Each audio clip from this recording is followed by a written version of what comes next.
what I'm going to do is go into more detail on each of the phases of of the startup life cycle. So I'm going to talk in a bit more detail about the different sub steps within the search for product market fit. Do the same for search for go to market fit. And depending on whether we actually have time, it's possible that I'll have to defer our discussion of aggressive scaling to our next lecture. But I should be at least able to go into detail on search for product market fit and search for go to market fit tonight. So let's go ahead and do that. So, and one of the important things in our discussion of these phases of the startup life cycle is I'm going to try to highlight the different sub-steps of each phase of the life cycle via example using real world startups to illustrate what these phases usually look like. So as I said, first I'll discuss phase one of the startup life cycle, which is search for product market fit. Again, when I say product market fit, I mean resolving product uncertainty and beachhead market uncertainty. So that means, what are like the key characteristics of finding or achieving product market fit, right? In essence, you find an important problem, right? Where that involves two things, right? You need to identify a problem that your product or service is going to be solving. And you want to identify a group that cares a lot about that problem, right? So the extent of the value proposition that you offer your specific beachhead market. And once you identify this problem, you need to make sure that, at least early on, you're providing an adequate solution to that problem, right? In particular, are you providing a solution that's good enough that'll get the group that cares a lot about this problem to adopt and pay for your solution? And in thinking about the search for product market fit, oh, I see. So are we still on part one of my slides, or are we on part two at the moment? I just saw Pud Emil's question.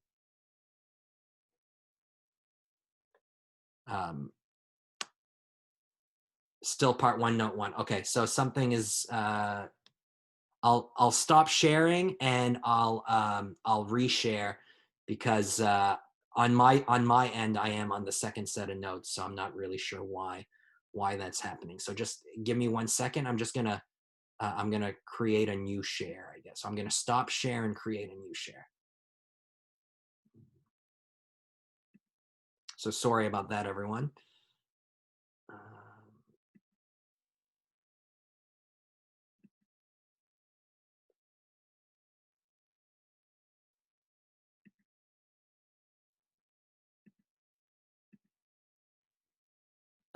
Can everyone see slide 2 now?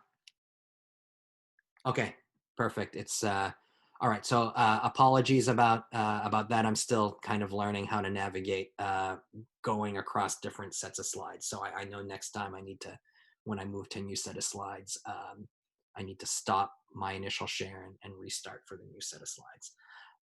Okay, so but as all I was doing so far is describing, what product market fit means. And of course, as an objective in terms of achieving product market fit, the goal of the startup is to achieve product market fit at low cost and quickly. And just as importantly, you don't want to start trying to scale aggressively until you've achieved product market fit. And so a lot of our description of this phase of the startup life cycle is going to be about thinking about how we can efficiently discover this product and beachhead market combination. But before I do that, I just want to provide a couple of quotes that highlight just how important this phase of the startup life cycle is, and how important it is for this phase to be solved before you start moving on to the other phases of the startup life cycle. So, one bit of evidence that supports this claim comes from something called the Startup Genome Project. So Startup Genome Project is a project started in the Bay Area that surveys a large number of startups to try to understand various aspects of why they succeed, why they fail, and other elements of the startup experience. And one of the main findings that the Startup Genome Project has uncovered is that the number one reason that startups fail is that they try to scale prematurely. And what they specifically mean by that is that startups try to aggressively go to market before they've actually solved this problem, right? Before they've achieved product market fit. Kind of related to that is a quote by a very prominent venture capitalist called David Skock. He's probably one of the most famous VC investors in the world for enterprise SaaS, so software as a service companies. He's a general partner at Matrix Partners, which is one of the more prominent Bay Area / Boston area VCs. And Skock says entrepreneurs frequently struggle to understand their target customers well enough to know where the pain lies, what to build, how to message and sell. Not gaining this understanding causes startups to waste money and frequently to fail. And the basic, right? So the basic idea here is until you've solved for product market fit, any aggressive attempt to go to market is going to involve wasting resources. And a lot of startups, fail because they waste resources by trying to basically skip this phase and go straight to aggressive go to market.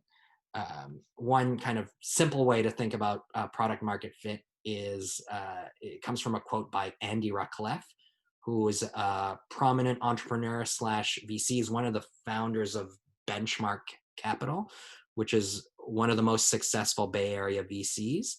And Andy Rachleff is the person who actually popularized the idea that you need to resolve product market fit before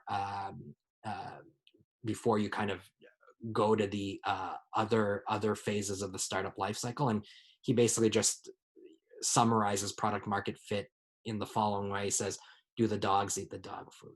Right. So unless the dogs are willing to eat the dog food, you shouldn't be investing a lot of resources to figure out where the dog pounds are at and things like that. So this is generally viewed as the really fundamental first step that startups should be focused on. I'm going to, I like to think about the search for product market fit in the context of this diagram that I'm showing on a slide, where I think of search for product market fit as first involving various forms of prior analyses. And I'll talk about different forms of prior analyses that we see startup founders use to generate an initial hypothesis on what product and market the startup should be tackling. Once you have these hypotheses, and these should be hypotheses both about what your product should look like in the short run, but also what the product should ideally look like in the long run. And then once you have established these hypotheses, then what you want to do is you want to test those hypotheses by launching a product targeted to specific beachhead market early on. And this initial product is not meant to be a perfect product. It's meant to be a quick and easy, relatively speaking, a quick and easy product that you can launch to start testing your hypotheses, to start resolving some combination of product uncertainty and beachhead market uncertainty. And this is a very common strategy that startups used, and it's called launching an MVP, or a minimum viable product. So we'll talk about some aspects, potentially like some surprising aspects of MVPs. And again, I'll highlight these with specific examples. But once you've developed this first version of your product, again, you want to do this quickly and at low cost, because as a startup at this stage, you have limited resources.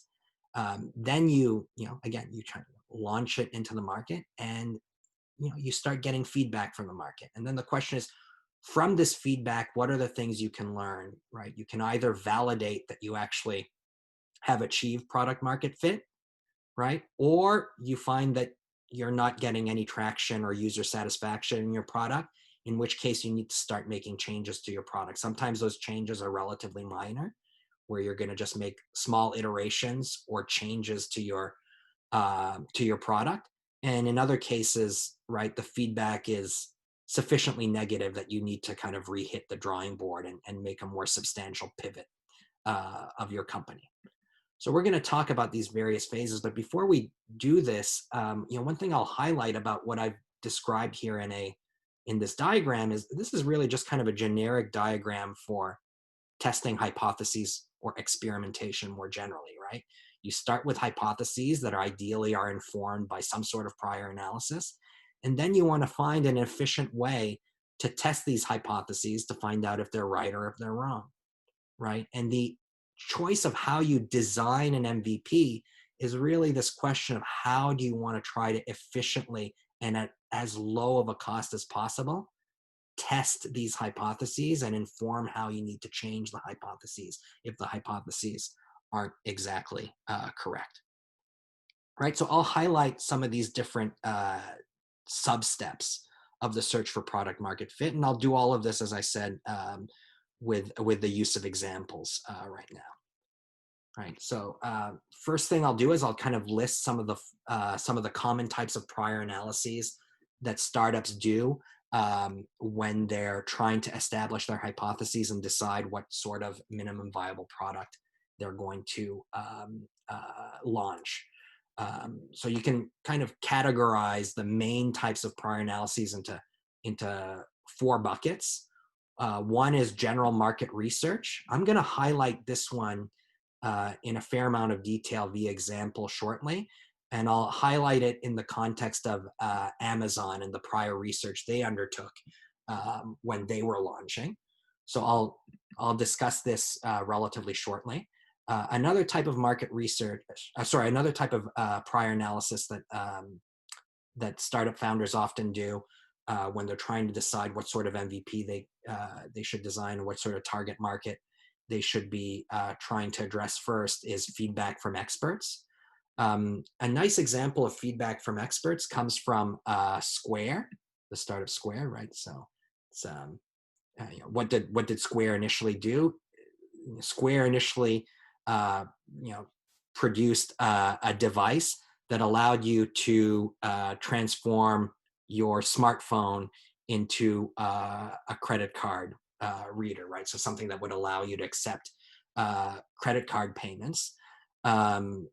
And so, early on when Square was trying to decide exactly what sort of product they would launch and what their target market would be, they needed to try to assess, well, was this kind of technology feasible with the new smartphones that were coming out? So in particular, the original iPhone. And so they got feedback from an expert on credit card technology who was a professor at the University of Washington in St. Louis. And then they also needed to figure out, well, even if they developed a device that would allow a smartphone to basically read in credit card information, they needed to figure out also how to be able to accept payments through the credit card payment system. So they also got feedback from a practitioner on how they could do that as well. That was something called the merchant aggregator model of kind of organizing payments. What a merchant aggregator model did is that Square basically set up a merchant account with a bank where they could basically receive and make payments in the standard kind of credit card payment system. And what they did is they allowed all of their Square users to basically make use of their account. So they would take in data on all the transactions received and paid from their various customers, and they would execute all those transactions within their merchant account. So they were aggregating all their client payment orders through their account, and then they just needed to build software to keep track of which transactions were coming from where, and that allowed them to basically create software that would accept these payments. But that required an understanding of exactly how the payment system works and stuff like that. So feedback from experts, both to kind of figure out, well, how can you at low cost insert yourself within an existing institutional landscape, and also technologically what's feasible is something that startups often have to do early on, because in particular, they want to be able to launch a product as quickly and as low cost as possible. There's also another common approach is to seek feedback from potential customers. Um, so this is something called customer development. So I think that's pretty self-explanatory. So I won't go over a specific example of that. But one example that I know relatively well is a startup called Front Row Education that developed K through 12 um, software on iPad for use in elementary schools and high schools. It was founded by one of my ex students. So if anyone is interested in kind of discussing this specific example, I'm happy to discuss it outside of class. But this is another category of prior analysis that we see used in practice. And the fourth kind of most common one is where founders leverage their own experiences or insights, where they experience a particular pain point and they basically design a product to solve their problem, and in the process establish a solution that they can market to other people who experience similar problems that they do. So these are kind of four types of market research, four types of prior analyses. Um, and so what do startups generally do after they've undertaken these prior analyses to try to get a sense of what can I build, who should I try to sell to? Um, I think it's useful to first start by saying what you don't try to do next. So what you don't try to do next is, off of that prior analysis, build a perfect product that's completely scalable. Uh, um, Initially, and you can think of this as being like a big bang approach to a product launch. And the reason for this is, comes from a couple of reasons. So one is that if you wanted to build a perfect product and launch it at scale, that would take a lot of time and would be extremely expensive. And to the extent that any element of your hypotheses would be incorrect, that would inevitably lead to failure and the wasting of resources. I mentioned this big bang approach because a lot of mature companies historically have taken a big bang approach when they launch a product. And the reason for that is there tends to be much less uncertainty um, in the projects that more mature companies undertake. But in light of the fact that startups undertake projects that have a tremendous amount of uncertainty, this type of approach is potentially very wasteful on resources. So instead, as I mentioned earlier, what startups do is they try to develop a minimum viable product, which is the easiest and quickest product that they can launch, not necessarily to make money or to earn profits immediately, but to generate information and material evidence on whether they actually have a product and target market where we've got product market fit, right? So the goal of an MVP is not to necessarily to make money immediately. It's to learn whether you're ready to start tackling phase 2 of the startup life cycle, right? Do you have product market fit, and can you start thinking about how you should tackle your go-to-market strategy? And there's a few kind of potentially surprising features associated with MVPs. So, as I mentioned earlier, they're highly imperfect, right? Because you don't have the resources um, and sufficient amount of information to be able to kind of build a perfect product, right? And so, within the context of, say, a software startup, right? Software is often buggy. If you've got an e-commerce startup, it's usually going to be supported by a flimsy, back end infrastructure and operations, right? So MVPs are not perfect products. Other things that are a bit surprising about MVPs is that they target a narrow subset of the market of interest. So generally, you envision a large market that you're trying to tackle in the long term, but early on, you you target a subset of the market. Sometimes actually target a different market altogether. Anyway, this narrow market is called a beachhead market. So we'll talk a little bit about the choice of beachhead market via example shortly as well. But something that might be particularly surprising is that sometimes MVPs are not even commercial products. And so I'll highlight two examples of startups that were very prominent, or that are very prominent, that started with MVPs that were not actually commercial products that they could immediately monetize from.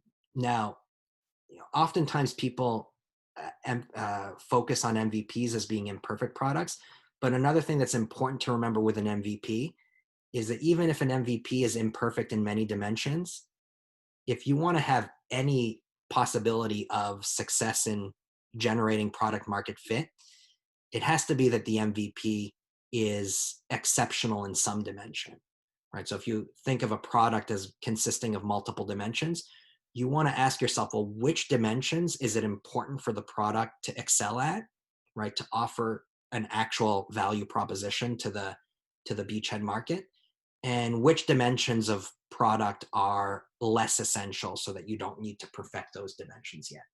So generally, when you launch an MVP, you have a fair amount of clarity on what you think you need to perfect versus what you think you don't need to perfect, at least in the short run. And so what we're going to do now is we're going to discuss this question of like the prior analysis that a startup might undertake, and a startup's choice of an MVP. So what minimum viable product to initially build. And so, as I said, I'll mention a few examples here, and there's going to be some important takeaways in each of the examples. So the first example that I'll start with is the example of Amazon. And so Amazon I think of as being a particularly good example of using market research to inform on your initial minimum viable product. And I also find it very useful to take a look at how Amazon's initial MVP differs from what Amazon eventually becomes.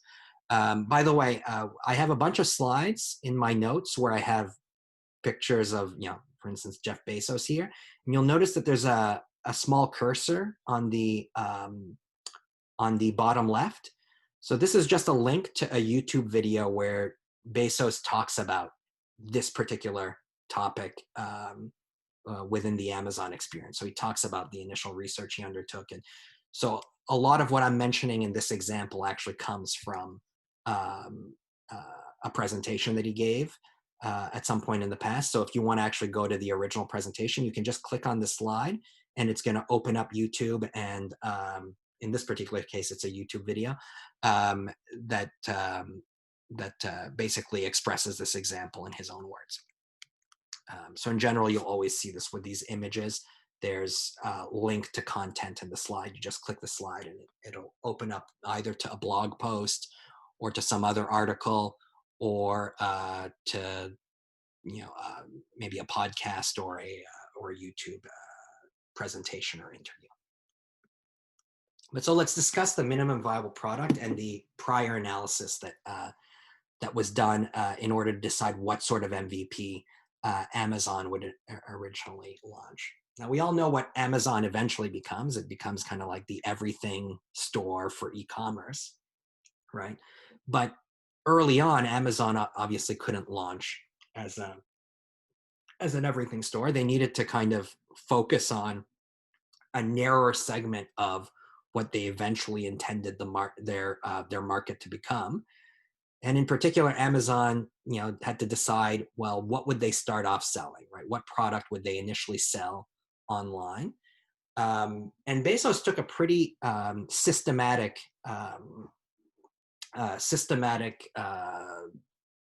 line of thought for narrowing down to the eventual product that they would initially sell, which we all know to be books.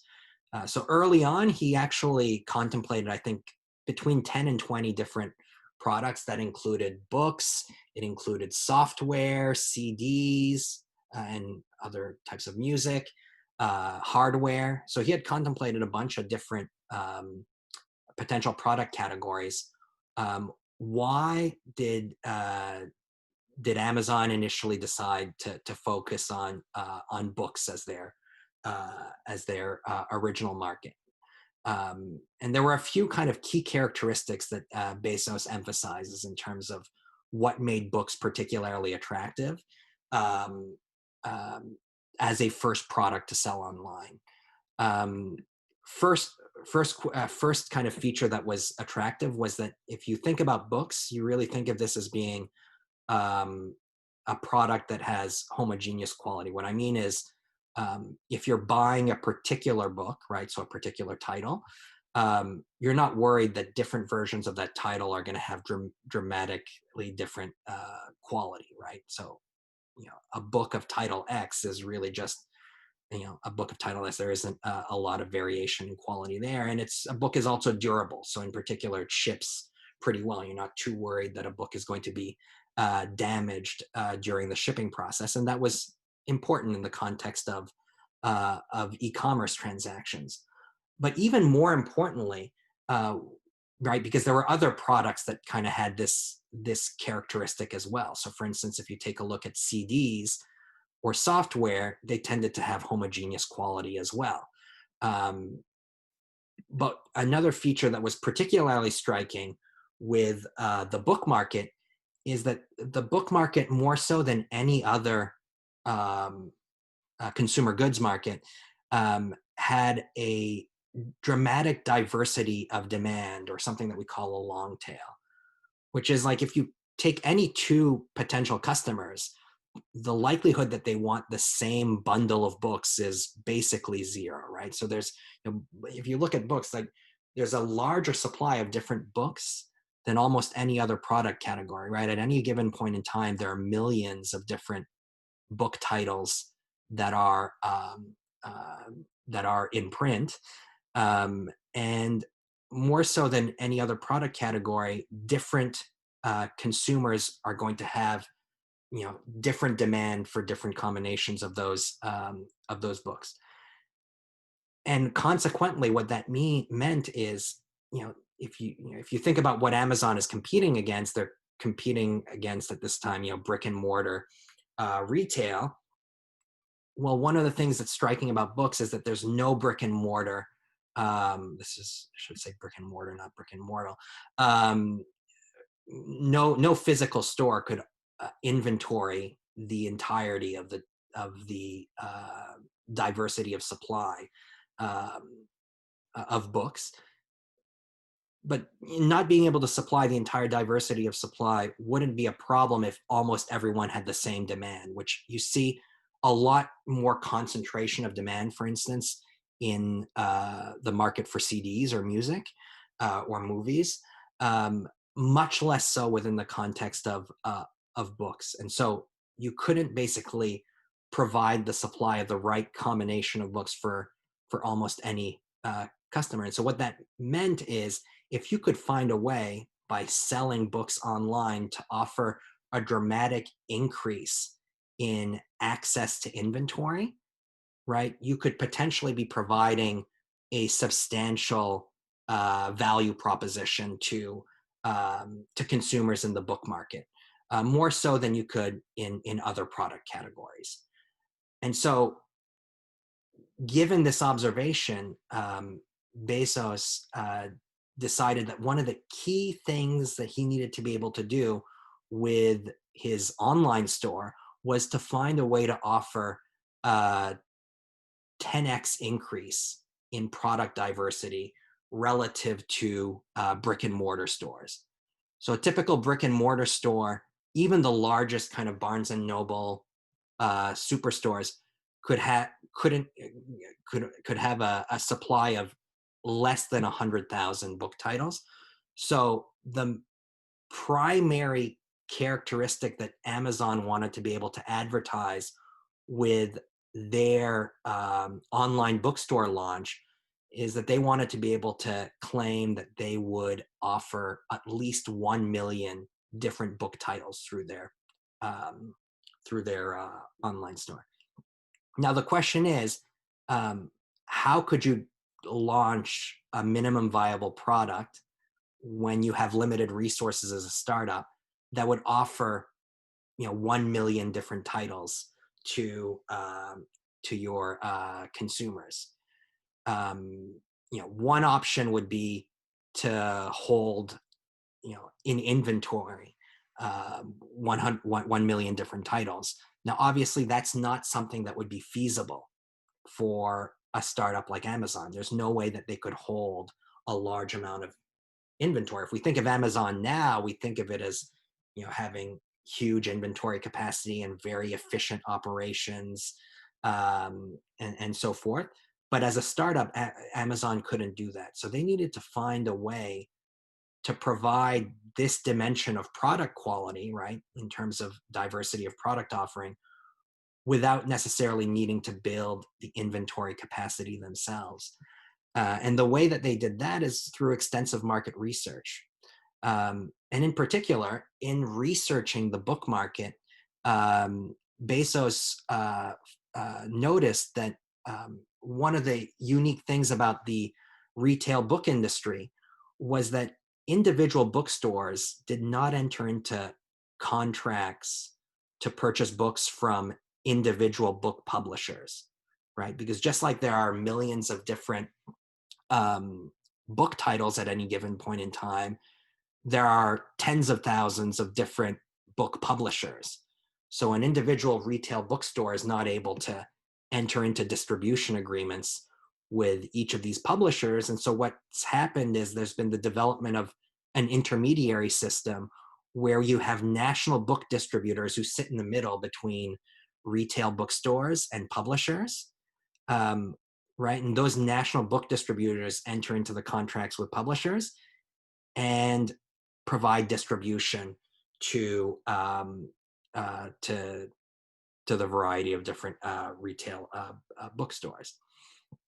And so how did Amazon, like what was the kind of hack or insight that Amazon had to be able to provide credible and relatively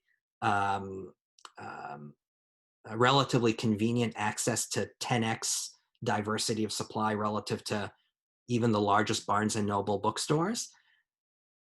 What they did is they noticed that in the US, there were two main national book distributors. One was located in Nevada, and the other one was located in the state of Oregon. And so their hack to having access to 10x increase in diversity of supply was to locate their operations close to one of those national book distributors. And what they basically did is they would receive so in launching their original online store, they basically took the catalog of the national book distributor that they were located close to. They decided obviously to locate close to Oregon by launching in Seattle. And they basically digitized the book distributor that was located in Oregon. They digitized their entire catalog. And what they would do is they would take orders online and immediately place those orders with the national book distributor. Since they were located close to the national book distributor, they would be able to receive those books relatively quickly, and then they would repackage them and sell them and send them to their customers. So that was kind of one hack that they had in their MVP, was they were able to get access to offer a much larger diversity of supply to their customers by basically piggybacking off of the inventory of the national book distributor. Now, there's actually a sub hack related to this minimum viable product as well, which is actually the national book distributor actually imposed order minimums. So you couldn't just, as a retail bookstore, order one book at a time from the national book distributor. You had to order a minimum number of books. Now, it didn't need to be minimum number of books of one title. It just had to be a minimum total size of the order. But early on, Amazon, before they started getting a fair amount of traction in terms of orders from their website, they weren't achieving those order minimums on a daily or even originally weekly basis. But they didn't want to have to wait a week to be able to place those orders, because that would delay the shipments that they would make to their customers, and that would be if customers buying from Amazon had to wait too long for the books, that wouldn't be helpful in terms of getting those customers to reorder from Amazon in the future. So they really wanted to minimize the amount of time it would take for their orders to be completely fulfilled to their eventual customers. So they wanted to find a way that they could make daily orders from the national book distributor, even if they didn't reach the order minimum that was necessary to be able to make one order from the national book distributor. And they basically kind of developed a sub-hack for being able to circumvent this rule. So in particular, the rule with the national book distributor is that you had to place an order of at least X number of titles or X number of books in order for the distributor to fulfill the order. But it turns out there was a distinction between number of books you order versus number of books that they would need to send to you. So Amazon actually found that there was a particular book that was in the national book distributor's catalog, but that the national book distributor was a sufficiently arcane book that the distributor never actually held that title in their own inventory. And so whenever they would order that book, that order would not actually be fulfilled. So if they needed to order 50 books and they ordered 40 of this title that the distributor didn't hold, they would only receive the other 10 books that the distributor did hold. So what they did is they were placing daily orders, and any shortfall they had relative to the order minimum, they would fill up with the perpetually out of stock books that they had identified in the national book distributor's catalog. That's not something that was a hack that they needed to exploit for a particularly long time, but early on when they launched, in order to be able to get this quick turnaround, because they had to receive the books from the national book distributor and then send them to their customers, this was something that was pretty important for being able to get the books to their customers relatively quickly. So you notice early on with the MVP at Amazon, the role that these kind of hacks play to be able to offer a product of sufficiently good quality without needing to invest a large amount of resources into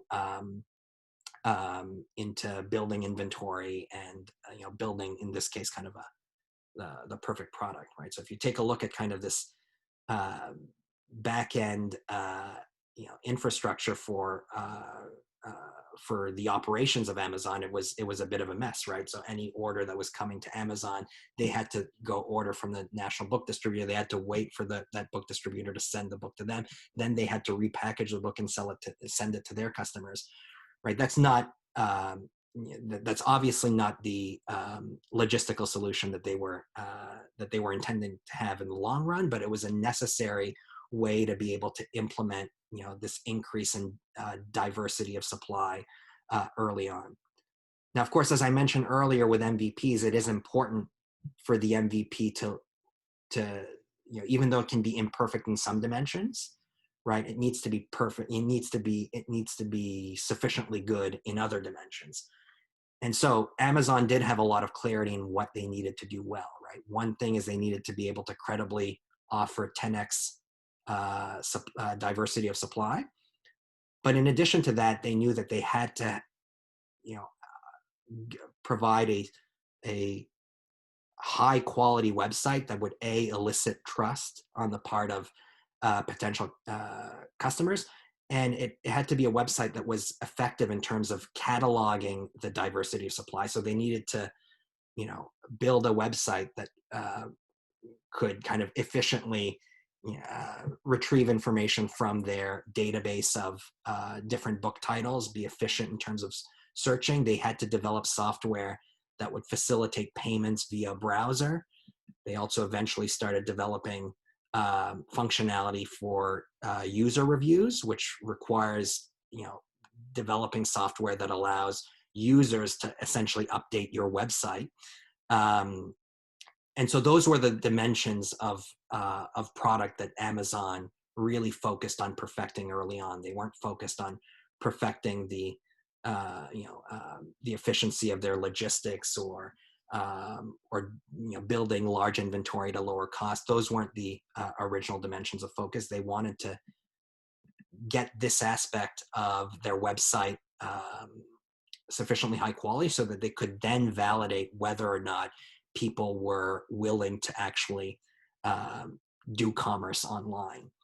And so given that these were the things that they wanted to do well, it also informed some other decisions that Amazon undertook. In particular, it informed on the decision for Amazon to locate in Seattle, because in addition to having the advantage of being close to Oregon, which was the national book distributor, it also gave them access to a good supply of programming talent, which wasn't necessarily available near the state of Nevada, where the other national book distributor was located. These were this was in some sense, you can think of one dimension of Amazon's MVP was the decision of where to locate. And their decision of where to locate was really based off of giving them an edge in terms of being able to attract the right talent that they needed to develop in their MVP high quality on these dimensions, right? They needed to do this well. They were less focused and didn't want to devote as many, too many resources to trying to think about perfecting inventory and back-end logistics. Another interesting thing to remark about Amazon is that they also exploited an unfair advantage that they had relative to brick and mortar bookstores in terms of price competition relative to these book distributors, right? Because if you think of Barnes and Noble. Barnes and Noble is the main player in the retail book space at that point in time. They're much larger than anything Amazon could reach in the short run. Because of that, they were able to negotiate better prices from the national book distributor, right? So that's a pricing disadvantage that Amazon initially had. Amazon was able to offset this advantage because they were able to take advantage of a loophole in the collection of sales taxes in the U.S. at the time.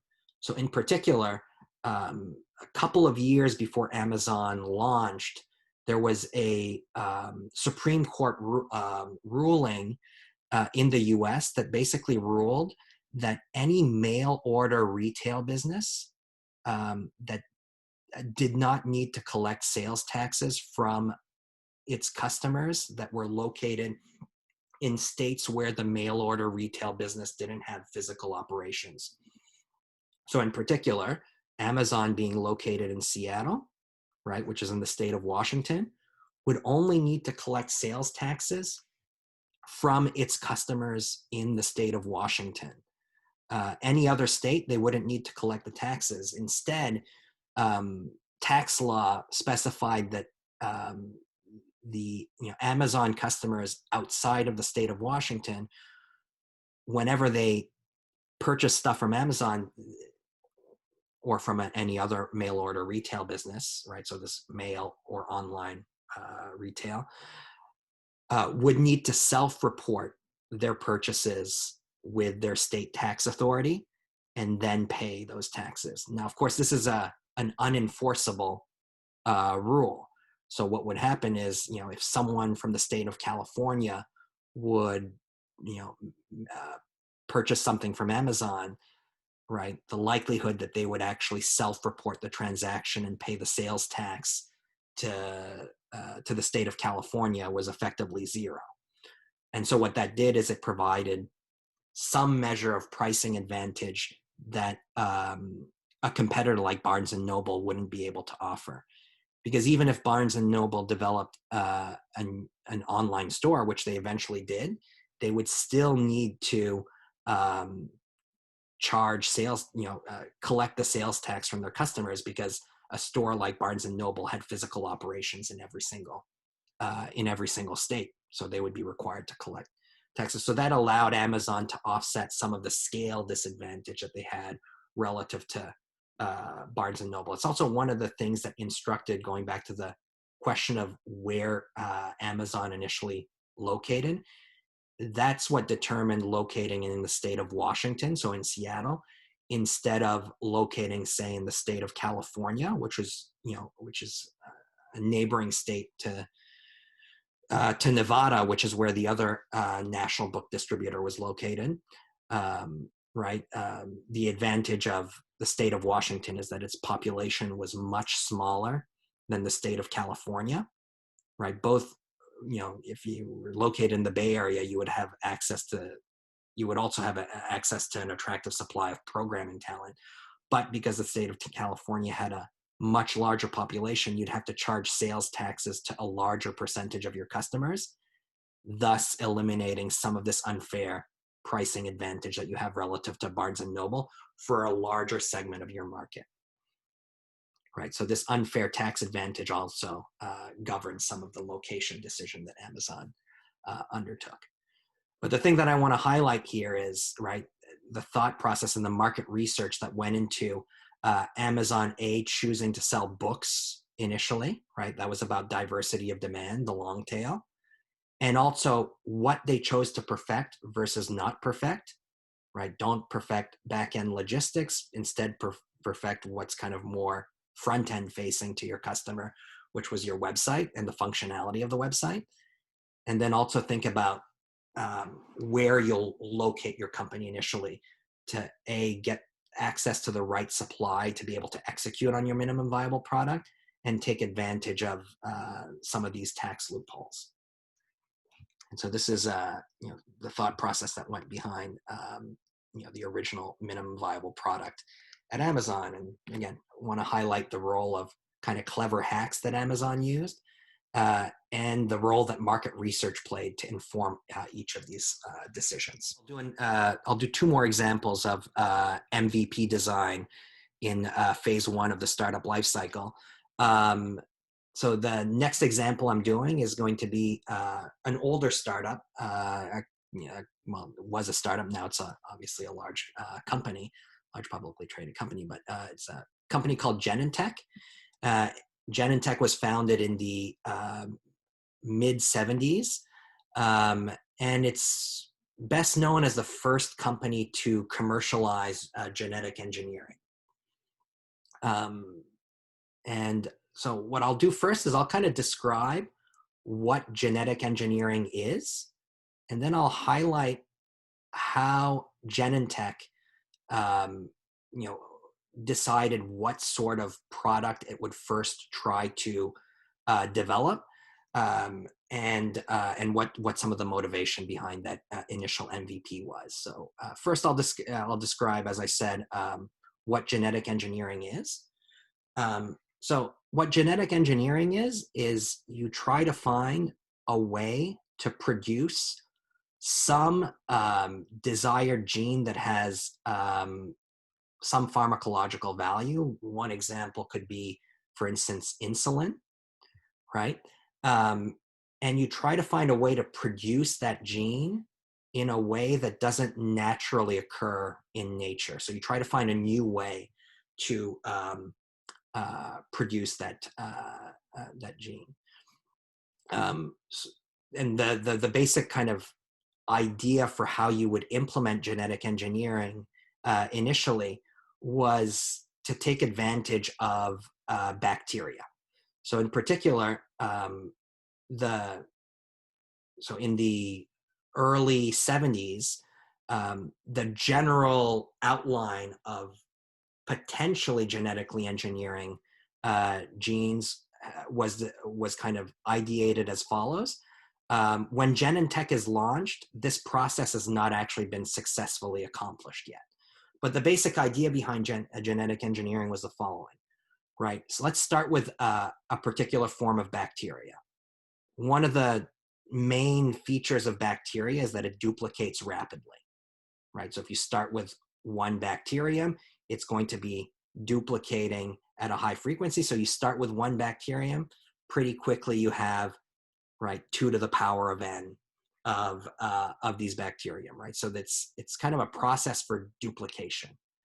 And the basic idea behind genetic engineering is, could you take advantage of this duplicating property or this reproduction dynamic of bacteria to create, in some sense, something that would artificially produce, again, something that has pharmacological value. And as I mentioned, the first example that was commercializable for this was insulin. And the basic idea for creating this kind of reproduction process was to take bacterium, right? So bacterium, you can think of it as having this kind of messy segment of DNA and a simple segment of DNA called a DNA plasmid or a DNA vector. And the conjecture was that you could take the simple DNA vector, and if you could take that DNA vector and insert within this vector something that had, again, that had some sort of pharmacological value, reinsert that into the bacterium, and this bacterium would still continue to duplicate, you would have a mechanism for duplicating this gene that had pharmacological value in a way that it couldn't be duplicated before. Then you would have to figure out a way to extract that, that gene of value, something called a purification process. But if you could do that, you would have a new way to construct this particular gene. The initial thought, as I mentioned, was that you might want to do this with insulin. The reason why insulin was an attractive thing to try to genetically engineer was that up through the mid 70s, early 80s, insulin was a drug that was in perpetually too short of a supply. So there was more demand for insulin than there was supply. And not just that, the type of insulin that was sold in the market was not perfect insulin. So in particular, rather than being human insulin, it was insulin that was harvested from pigs and cows. And so because of that, there was also several side effects associated with the insulin that was being sold in the market, right? So we had insufficient supply because we couldn't extract enough insulin from the carcasses of pigs and cows. And even what we could extract was not the ideal form of insulin for humans. And so that was basically the idea behind Genentech, was basically to try to develop this. This genetic engineering process. I'm having difficulty with my slides here. Was to try to successfully develop this this genetic engineering process with insulin. Now, when Genentech is founded, most of this process has never actually been successfully undertaken in a lab. So in particular, when Genentech is launched, what the field of genetic engineering has successfully accomplished so far is that they're able to take a bacterium, extract the plasmid, cut the plasmid at specific places, and not for every plasmid, but for a specific type of plasmid. And they've shown that they can stick things within the they can basically glue a non-native gene into the plasmid, but they haven't been able to reinsert that in the bacterium and duplicate it. And they also are not able to do it specifically with insulin yet, right? So a lot of the steps of the vision of genetic engineering hadn't been validated yet. So what that highlights is that with Genentech, there was a ton of product uncertainty because we weren't sure if genetic engineering at this point in time was even feasible. And so Genentech was set up to basically resolve mostly that product uncertainty, right? Remember, one of the things I mentioned earlier on was that with biotech startups, the main form of uncertainty tends to be product uncertainty, right? So with, if you could genetically engineer insulin and it had this, the same amount or even fewer side effects than the insulin that's currently in the market, you had a pretty good sense of what the size of the market would be, how you would go to market. The real question was, are you able to synthetically create insulin in this particular way? Now, a challenge with insulin at this point in time, and in particular challenge with human insulin, which was the ideal form of insulin to be genetically engineering, was that actually another thing that had not successfully been done in a lab yet was isolating the human insulin gene. And so if you wanted to be able to insert the human insulin gene into the plasmid, you had to be able to isolate it first. That hadn't been done yet either. And insulin is a pretty complex gene. And so the general thought was that actually successfully doing that was likely to be time-consuming and costly to accomplish. And so even if you could isolate the human insulin gene, if the rest of this duplication process didn't work, then isolating the human insulin gene would have also would be a waste of resource, because you wouldn't be able to do the final step of genetic engineering, which is this reproduction and purification. And so Genentech had a pretty clever approach to developing their genetic engineering process, which is, rather than trying to prove that you could genetically engineer insulin directly, what they did instead is they chose to try to genetically engineer something different from insulin, in particular something that was at a chemical level far simpler than insulin, which is a gene called somatostatin. This stuff is, by the way, written on my next slide. And so rather than an MVP being, let's genetically engineer insulin, Genentech's MVP was, let's genetically engineer somatostatin, because somatostatin was already something that could be isolated. So they just needed to figure out how to do the rest of this duplication process in the case of somatostatin. Why was that useful? So somatostatin turned out to and this was already understood when Genentech was doing this research and development. It was a gene that had no pharmacological value. So there wasn't a demand for somatostatin. So they knew that they couldn't monetize the production of somatostatin, even if they successfully figured out how to genetically engineer somatostatin. But the reason why they chose to do that is because, again, the isolation process was already figured out with somatostatin.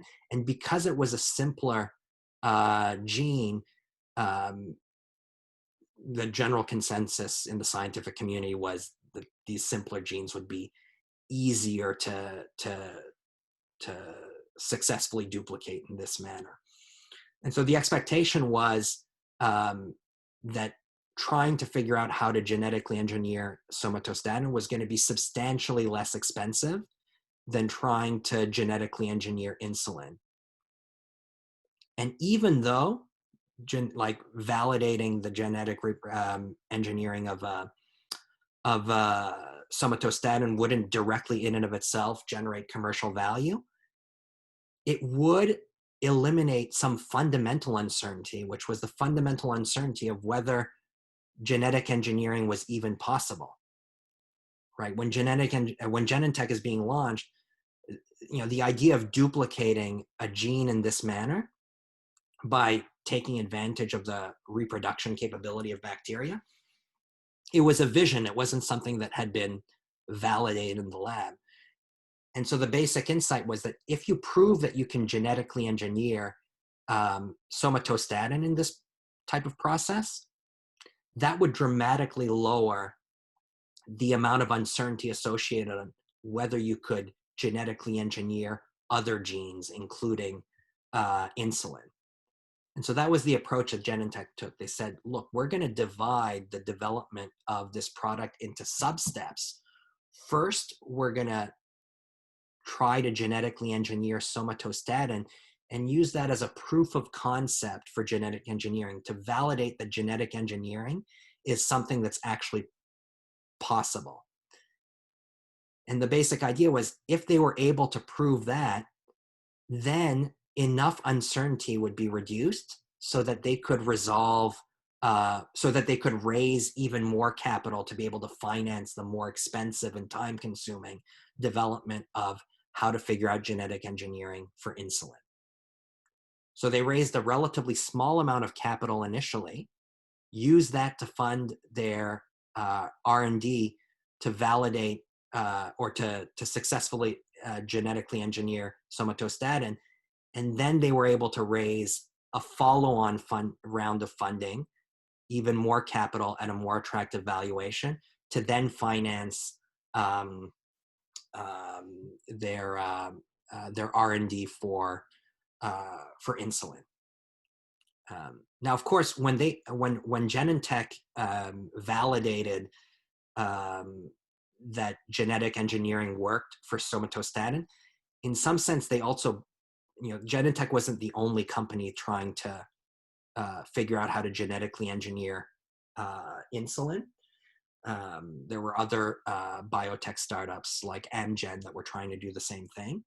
And so when Genentech was the first to show that they could genetically engineer somatostatin, it also benefited some of their competitors by proving that genetic engineering was feasible.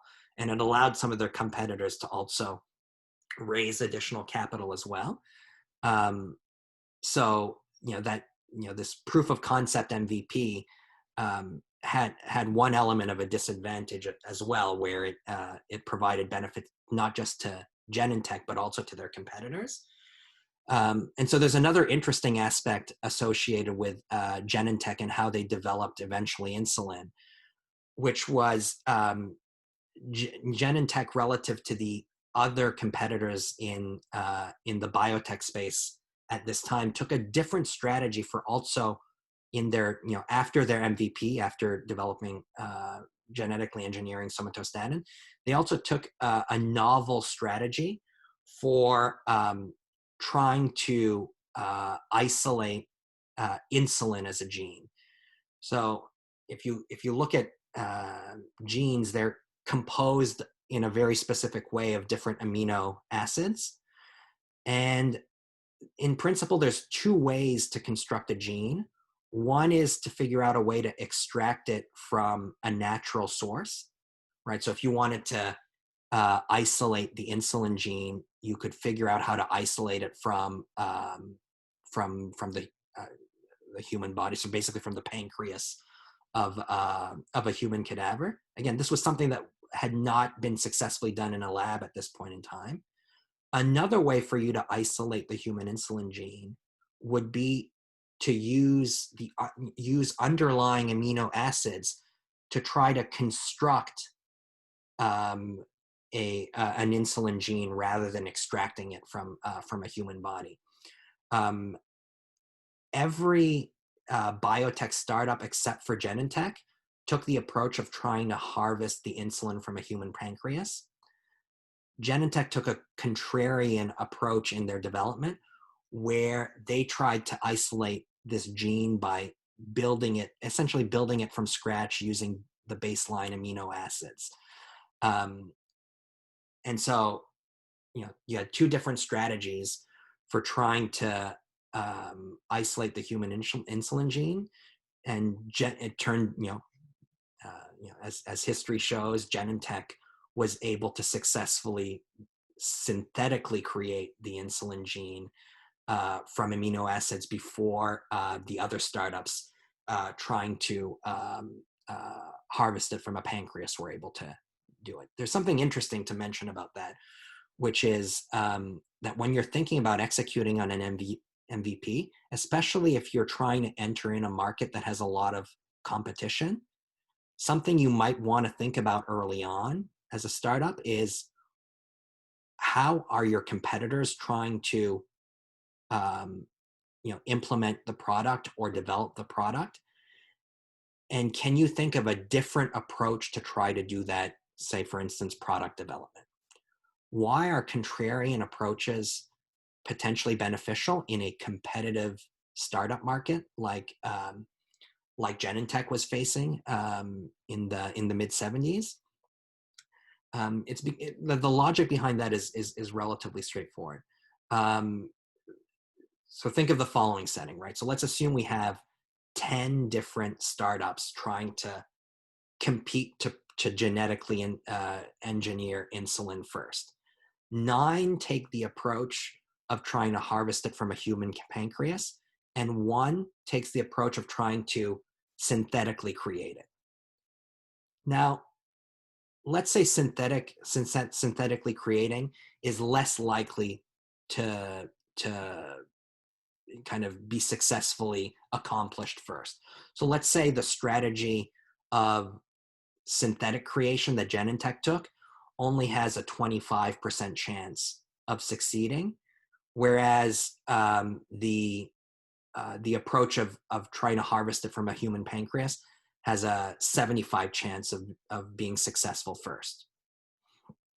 Why might it still make sense for a company like Genentech to take the lower probability approach? Well, if they're doing it in a contrarian manner, right?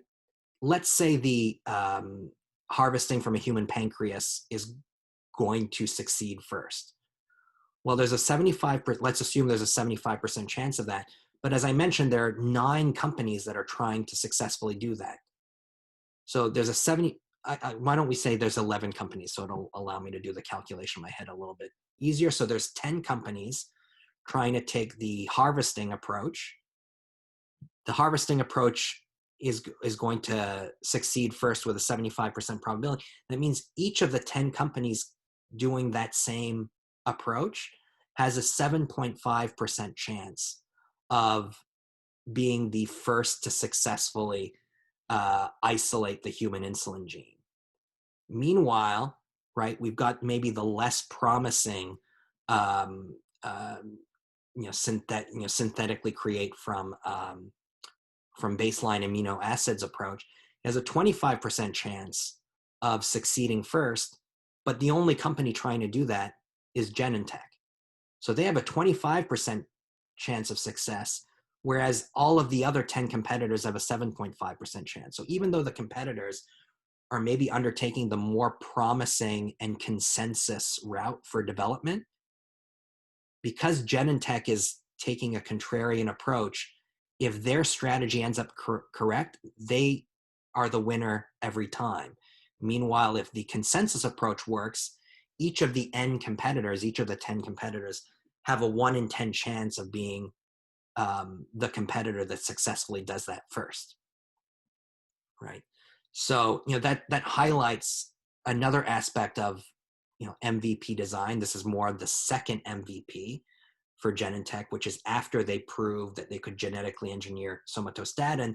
Their next step was to try to genetically engineer insulin, which required them to isolate the human insulin gene.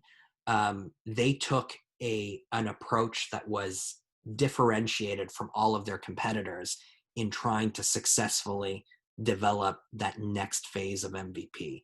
And that's a useful thing to keep in mind with startups, both as an investor and as a startup founder, which is, if you're entering into a competitive market where other startups or other companies are trying to develop something similar to you, there may be benefits for you to think of a different way to develop the product.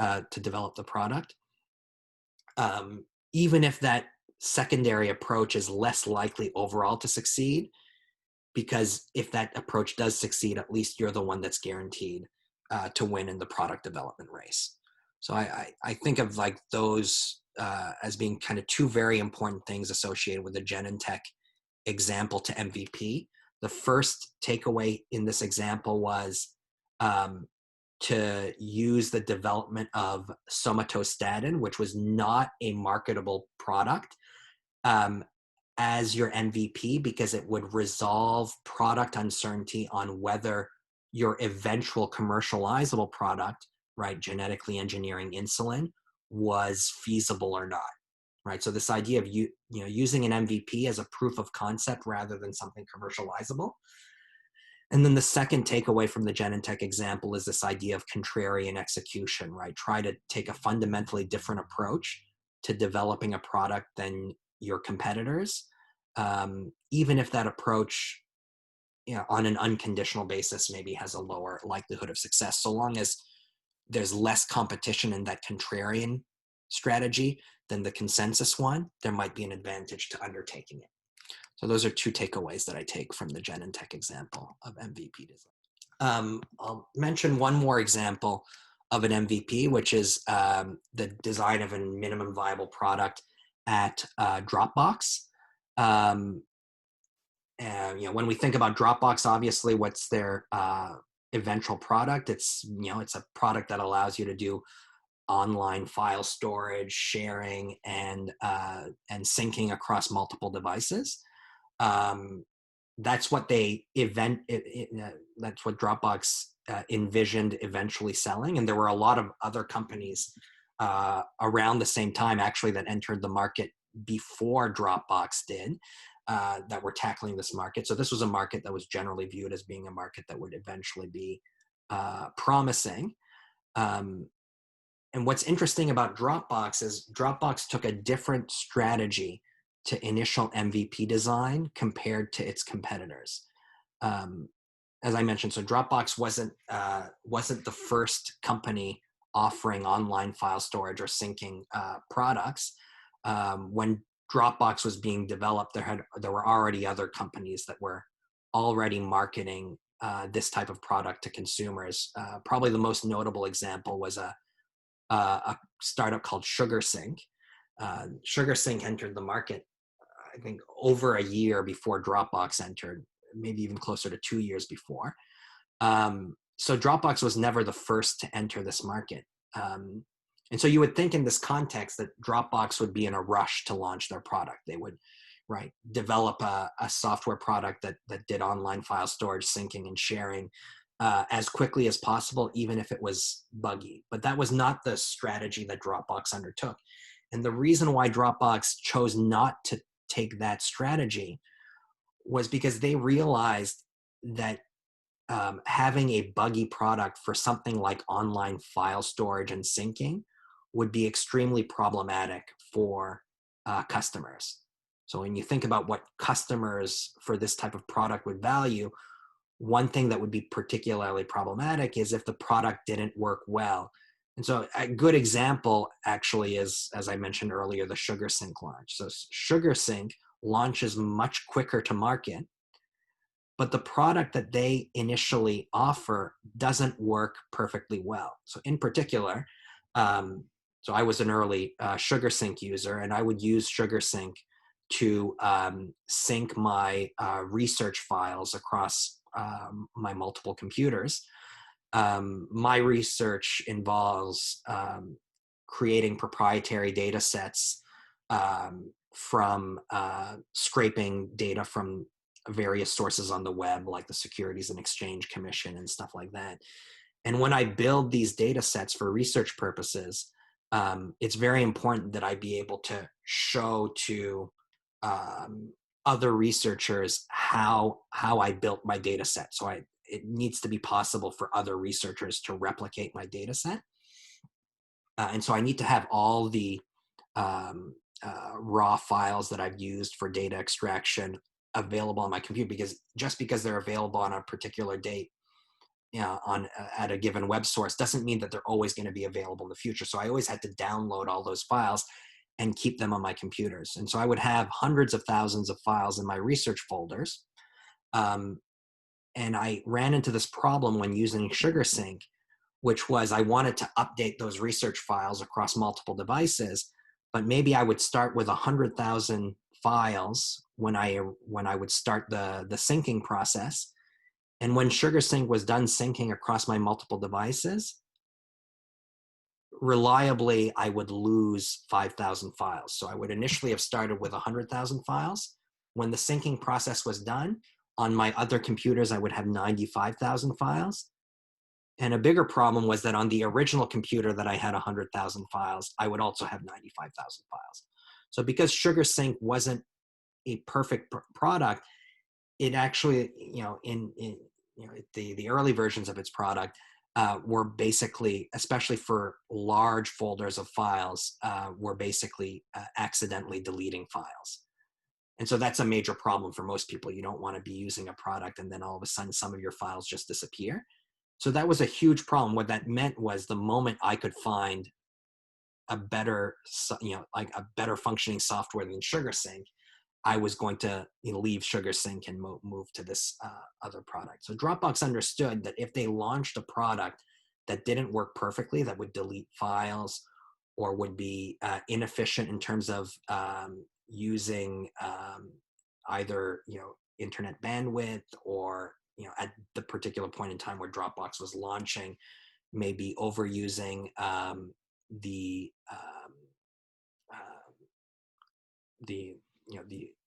amount of data that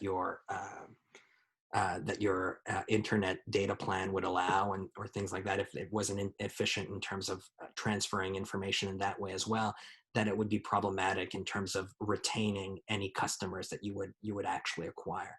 And so they knew they needed to, when they would formally launch a product, it needed to be a software product that worked well.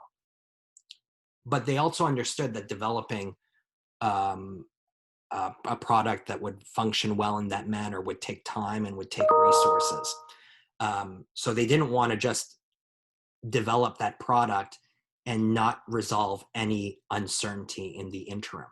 So Dropbox had a pretty clever approach to trying to resolve uncertainty in their launch, which was, rather than having an MVP that was software that they would deploy to potential customers, what they did instead is, while they were developing their product and trying to perfect how it would operate, they launched demo videos that would basically demonstrate how their product worked, even though their product wouldn't work perfectly at scale for large amounts of users or large folders and stuff like that. So they basically created demo videos. I've got one of the demo videos linked. One of the demo videos that they created before they launched their product is highlighted on this slide. It's the YouTube link. There's also some discussion of an earlier demo video that they launched in this blog post that I linked to here. So there's 2 links here, so you guys can check that out. But the basic idea with Dropbox is they launched a demo video. Why? Because a demo video would allow them to resolve some of the uncertainty associated with their market. Because even though online file storage and syncing was a market that a lot of people were bullish about at this point in time, it wasn't exactly clear what the key feature sets for this product and the most important elements of either user experience, what type of devices you should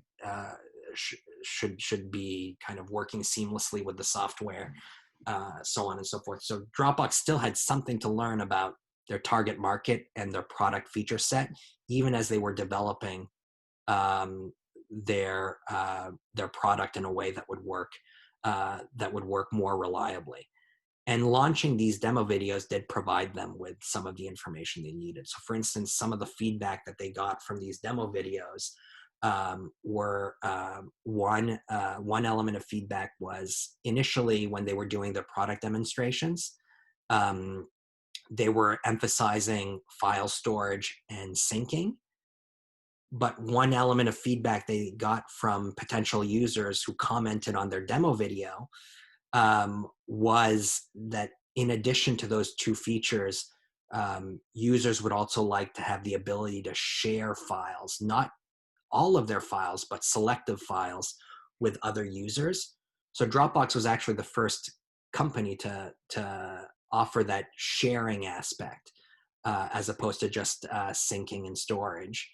And then in addition to that, another element of feedback that they got that was very helpful was they got feedback that their users wanted to have a software that would sync not just Windows devices, but would be kind of cross operating systems. So would also sync on Mac OS and Linux-based operating systems.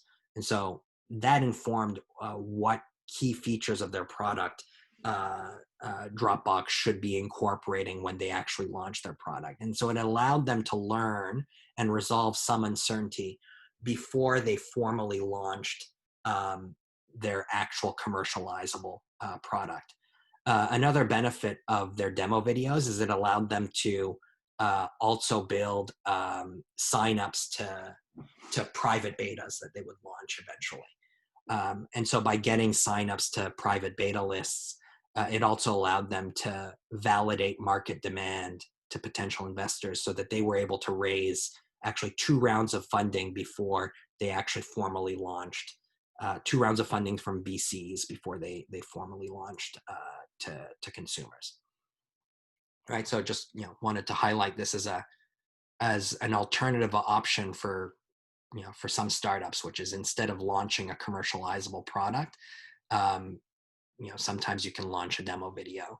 And the basic idea is that the goal of the demo video is to extract information on what users want and to potentially validate market demand, again, for instance, via private beta signups and stuff like that. So this kind of represents 3 different examples of MVP design. And notice in each of these cases, the MVP that was launched was not the ideal product. And the primary objective with the MVP launch was resolving uncertainty either about whether a product is feasible to develop, what feature set is needed within a product or valued within a product, and validating that the beachhead market that you're tackling is interested in the product that you're offering, and to do that as quickly and as low cost as possible. So what we've done so far is we've discussed elements of MVP design.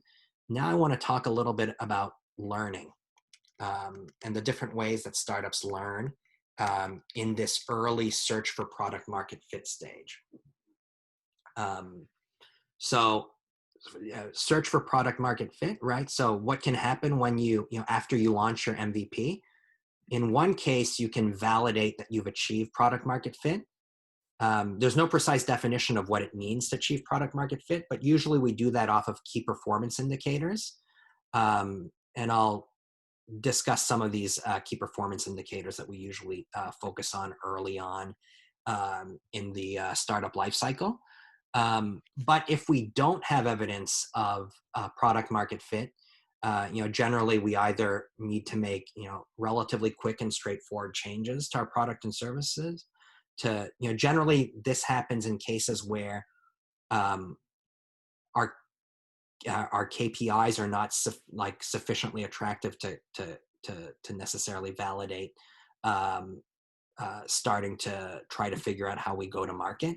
But the KPIs are still relatively positive, so that we think we mainly need to just kind of make small improvements to target customer or to product and service to be able to kind of achieve sufficiently attractive KPIs.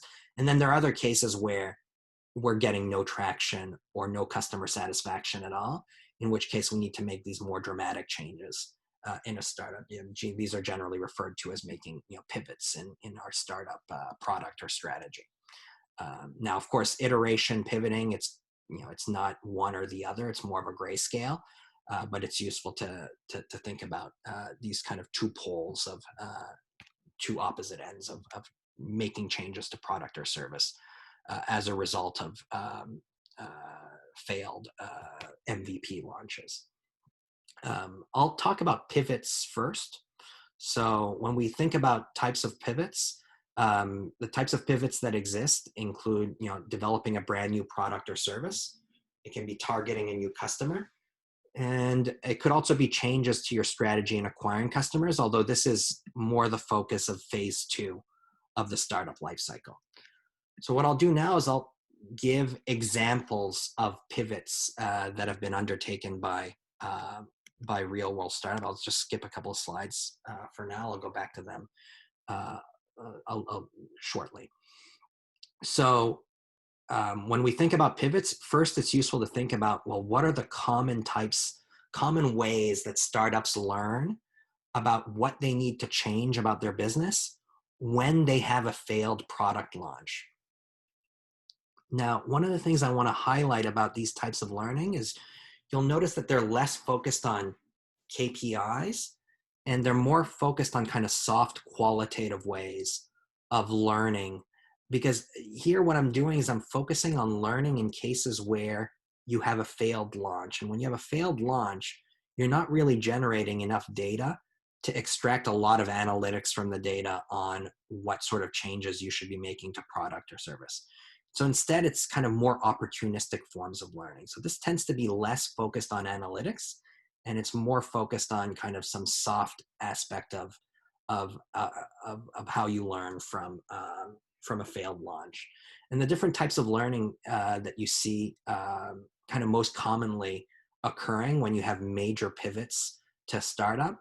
One is going to be learning from how users use your product. That's the one that's most closely related to analytics. And I'll do an example of this by looking at the example of WhatsApp. But other types of learning that you see occurring in practice is one, learning from developments in markets. And these can be either developments that are so developments in markets are like basically, sometimes even external from tests within the firm. I'll do two examples. One is going to be the example of Twitter, and the other one is going to be the example of a Canadian startup called Radian 6. Other types of learning are learning from pain points experienced in your original venture. So maybe in the process of building your original product, you realize that there were problems that you encountered in your product development. And so then in your next pivot, what you do is instead of focusing on your original product, you develop a new product to tackle the problem that you encountered in your original product development. A good example of that is Slack. Slack was initially a startup that was developing an online video game. And Slack had an entirely remote employee base. So their employees and their developers were spread all over North America. And so they encountered several frictions in coordinating the development activities of their remote workforce. And in order to kind of make their development more efficient, they developed internal tools for online kind of communication and coordination. And when they found that their development of the when they realized that their online video game was not likely to succeed, they basically pivoted to instead trying to commercialize and develop their internal communication platform. So I described that a little bit in a few slides. So on slide 26, I won't repeat that example in words here, but I think it's explained relatively clearly in the slide for you guys to review afterwards if you want. And sometimes you just learn from fundamental research mistakes that you originally made. Again, I have an example of Front Row Education, which, as I mentioned earlier, was a startup that was founded by one of my ex-students. So I can talk a little bit about the Front Row Education example outside of class as well, if you want. But I'm going to just focus on these two examples, right? Learning from how users use your product and from developments in markets for now in terms of talking about types of learning and how it instructs on the types of pivots that a startup should make when they initially launch unsuccessfully. So the first example that I'll cover, as I said, is the example of WhatsApp. I'm not sure if folks are familiar with this, but the initial WhatsApp product was not a messaging product. It was a status updating application that was novel in the sense that it would sync to your phone contacts. So what is a status updating application? What the original WhatsApp application would do is it would allow you to open up WhatsApp, and then you could update your status. So you could say, I'm currently at the gym, or something like that. And then all of your phone contacts would automatically be able to, if they also had WhatsApp, could open the WhatsApp application. They would see, they would basically see your current status update on WhatsApp. Now, of course, first reaction to this is, why would anyone particularly value this type of product? And indeed, when WhatsApp initially launched this version of the product, it was a completely failed product launch. Even after 1 year of launch, they had almost no customer adoption, and even among the customers that they were able to acquire, which were mostly folks in their immediate network, even among people they knew, the engagement in the product was extremely low. So on any metric, both a quantity metric associated with customer acquisition and a quality metric associated on how much an individual user values a product, the original iteration of WhatsApp was looking pretty disastrous. Now, what's interesting is about a year after WhatsApp was launched, there was an update to the iOS operating system for iPhones, which allowed third-party applications, so non-Apple applications, to provide push notifications on the smartphone, right? So, an app like WhatsApp now could now provide a notification on the home window or the opening window of a smartphone. Up until this update, the only applications that could do that were Apple applications. And so, given this new functionality, almost on a whim, WhatsApp decided to integrate these push notifications into their application, so that if you updated your status, it would automatically ping a notification to all of your phone contacts who are also WhatsApp users. So that was a feature that WhatsApp integrated into their app. Now, after WhatsApp integrated this feature into their app, they noticed an unexpected change in user behavior. So there was no increase in the amount of users they were acquiring. So if you look at their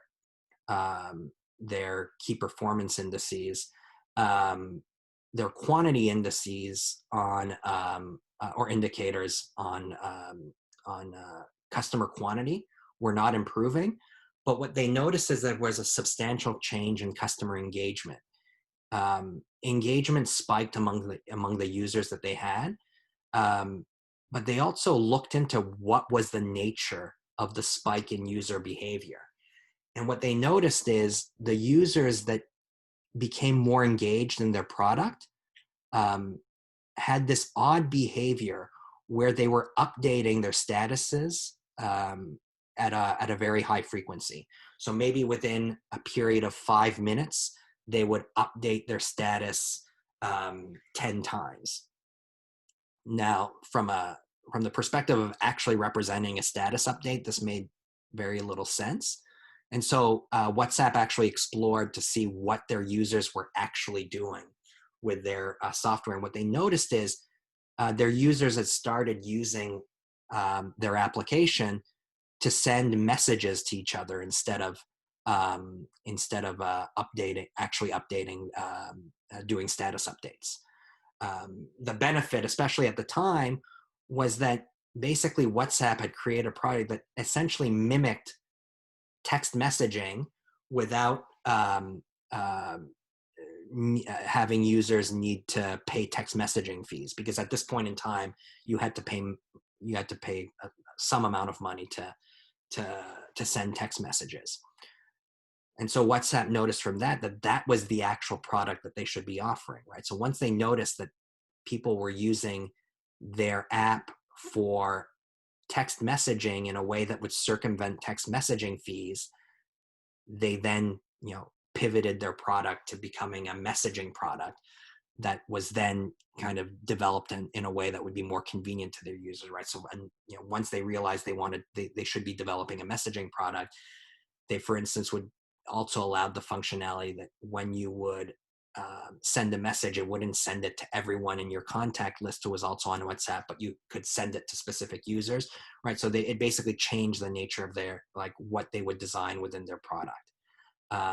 But basically the insight for a simple messaging application for the smartphone was an insight that basically came from the unexpected user behavior of WhatsApp users after they incorporated push notifications into the smartphone.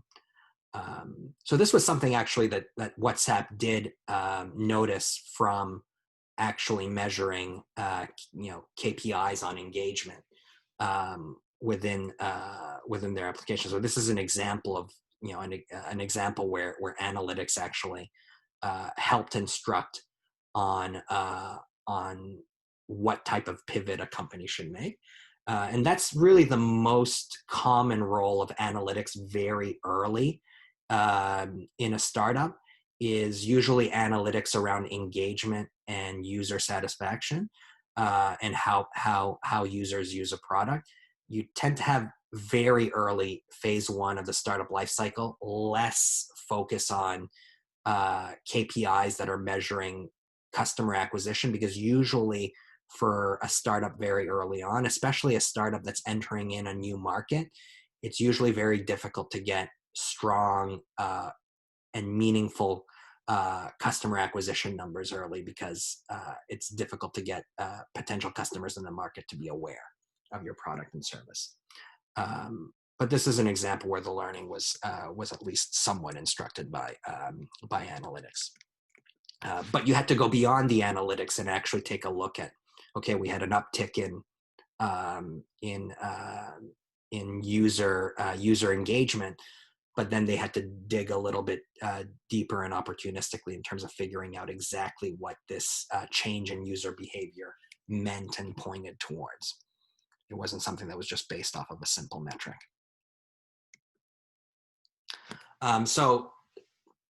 Next example I want to do is example of learning from failed launches based off of external developments in a market. So I'll do one example quickly first, which is the example of Twitter.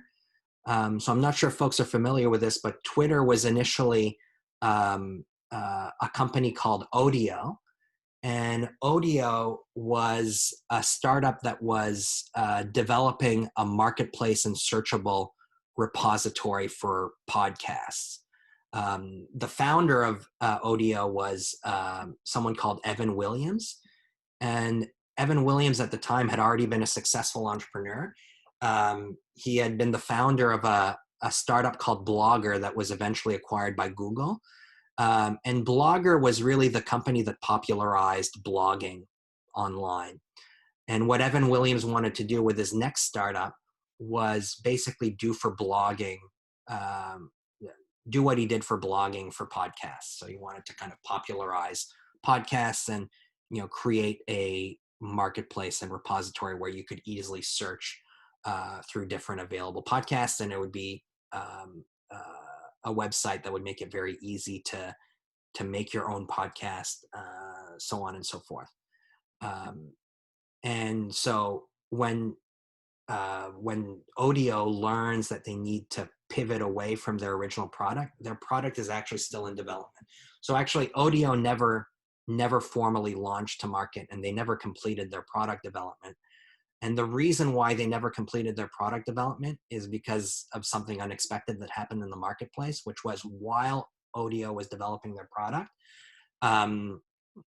Apple launched the podcast feature that they offer within iTunes. So basically Apple did what Odeo was planning to do, but they were doing it with way more resources, and they were entering into the market first. And they had a large existing user base that was already using their iTunes product. So at this stage, Odeo quickly realized that they couldn't continue with the development of their originally envisioned product, and they had to pivot to something else. Now, the problem with this market development is that this market development kind of informed them that what they were currently doing was unlikely to work, but it didn't provide any information on what they should, how they should change their product. So it was a market development that told you what doesn't work, but it didn't really inform on what would work. And so they were kind of back to square one. And so what Odeo did at this point in time is they took their existing development team, and they basically split that team into several small sub teams to work on potential pivot ideas and projects, almost kind of like a hackathon style, where they would develop small MVPs for alternative ideas over a few week period. And one of the ideas that stemmed from this activity was the idea behind Twitter, which was an idea by Jack Dorsey, who, by the way, is also the founder of Square, which I mentioned earlier on in this lecture. So he was an employee at Odeo, and he's the person who's widely credited with the idea behind Twitter. So there's some novel things about the Twitter idea. I'm not going to cover it here in the interest of time. But what I want to highlight, really the most important thing to highlight from this example, is not the Twitter idea itself, but it's the development in the market about Apple launching its podcast feature in iTunes, which basically basically made Odeo learn that they couldn't continue with their current product development and had to pivot to something new. The fact that they successfully pivoted to Twitter is less informed by this, or is not informed at all in some sense by this product development. Now I want to contrast, and I think this is the last thing that I'll discuss in tonight's lecture, is I'll discuss the example of learning at Radian 6. So for those who are not familiar with Radian 6, it was basically the first, when they eventually succeeded, it was the first company to commercialize at relatively large scale social media analytics.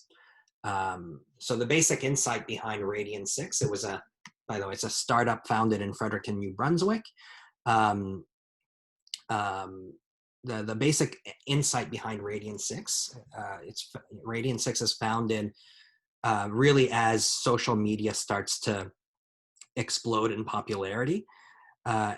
And early on, at least, a lot of social media sites like Twitter and actually Facebook for a period of time as well, provided like relatively easily searchable access to social media activity on their platforms. And Radian 6 realized that this was a potentially valuable treasure trove of data, so that if you could basically scrape a large volume of data from social media websites and perform analytics on those, you potentially could offer a product that would have value to some potential customer segment. Radian 6 initially took that idea and tried to develop a product that was aimed at helping police and fire departments basically detect either kind of criminal activity or upcoming conflict quicker than they would otherwise by tracking sentiment of Twitter posts related to, say, a public rally, or maybe people would post stuff online about again some sort of criminal activity or something like that. And so Radian 6 tried to develop analytics products around that and sell them to, as I said, police and fire departments.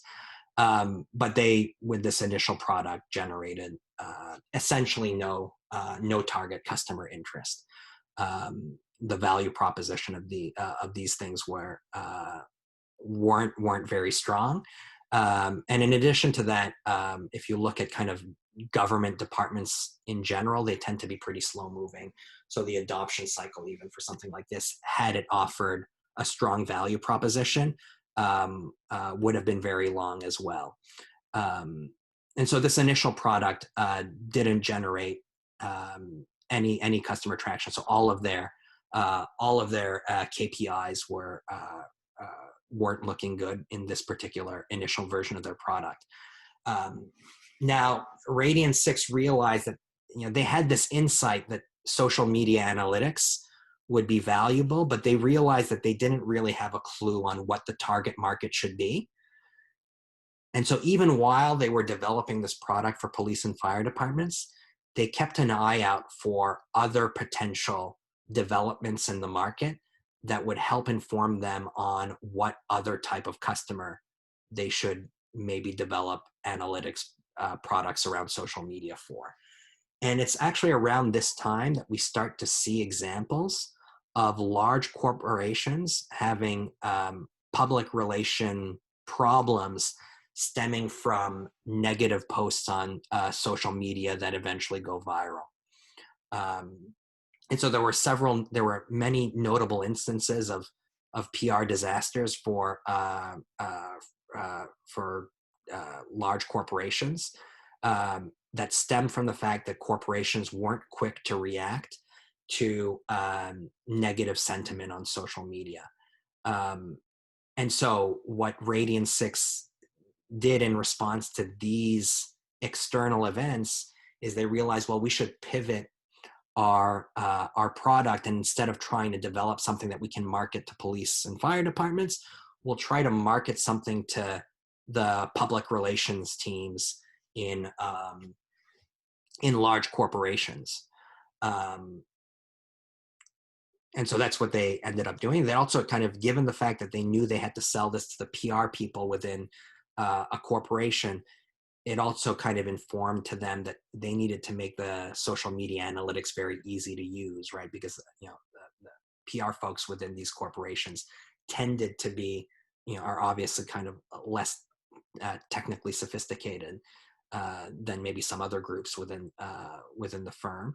And so it also kind of informed how they should. So it wasn't just a change in target customer, but given the change in target customer, it also informed on what sort of changes they should be making to their product as well.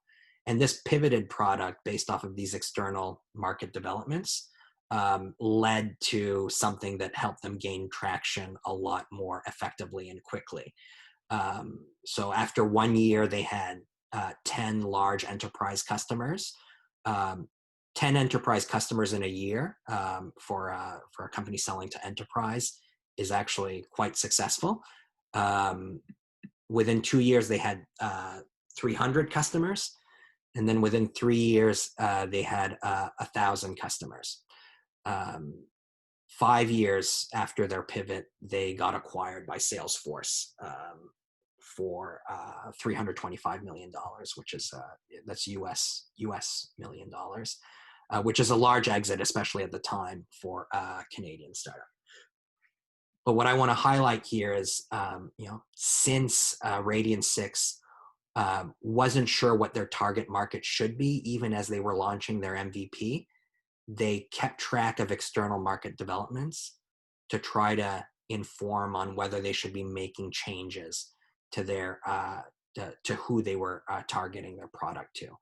And one thing I'll highlight about external developments in a market, it's a lot more difficult to, this is not something that you can really build systematic analytics around, because these developments are not something that you can easily codify, right? So it's not something that you can easily detect in a database. So these types of this type of learning tends to be a lot more unstructured and opportunistic than something that's more analytics focused, like the example that I had mentioned with WhatsApp, where it was about measuring customer engagement. And once you see spikes and changes in customer engagement, then you dig a little bit deeper under the hood to figure out what exactly is happening.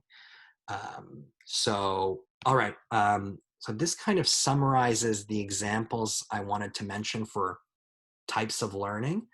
It is important in terms of things to get out of this course, that you understand the big picture challenges that startups are really primarily focused on overcoming at the different stages of the life cycle. And it is useful to actually have a set of examples in mind so that you can have a bit more of a concrete feel for what those challenges actually mean in practice. Now, the examples that I gave, so for instance, when we talked about MVP design and the research you do prior to deciding what you prioritize versus what you don't prioritize in an MVP, those examples, the reason why I give them, I gave Amazon, Dropbox, and Genentech, I think, right? The reason I give the examples is not because you're going to get a carbon copy of that example, when you encounter another startup or when you start your own thing. But it's more like taking out of those examples, like broad principles that you can kind of stretch and like slightly contort into something that might be relevant in a different instance. And also to give you a sense of what sort of mindset as an investor you want to look for in a founder, right? One of the things that I hope I conveyed in those videos is how important it is for a founder to be flexible, not to be like overly rigid in his or her view of what needs to be done and who they need to target. That they need to realize what they're coming in with is hypotheses, and they need to let some mix of hard data and qualitative data govern whether their hypotheses are likely to be correct or wrong. And to the extent that they're wrong, and they often are, how they might want to change things either on a product dimension or on a market target customer dimension to try to basically retest a change, a pivot to their venture that might be more likely to succeed in terms of gaining initial traction and kind of a clear evidence of a value proposition to the initial customers that they're able to get, right? So my view is like it really is important to see some examples that are a little bit different across each other so that you can get a feel for the mindset. At least that's kind of how I felt when I was first learning this stuff. Because like just the description, like, oh, it's testing, right? You want to do an MVP so that you can launch, and then you learn, test, learn. Like this is something that's it makes sense at a high level, right? But it can be done in like a profoundly dumb way or like a really insightful and efficient way.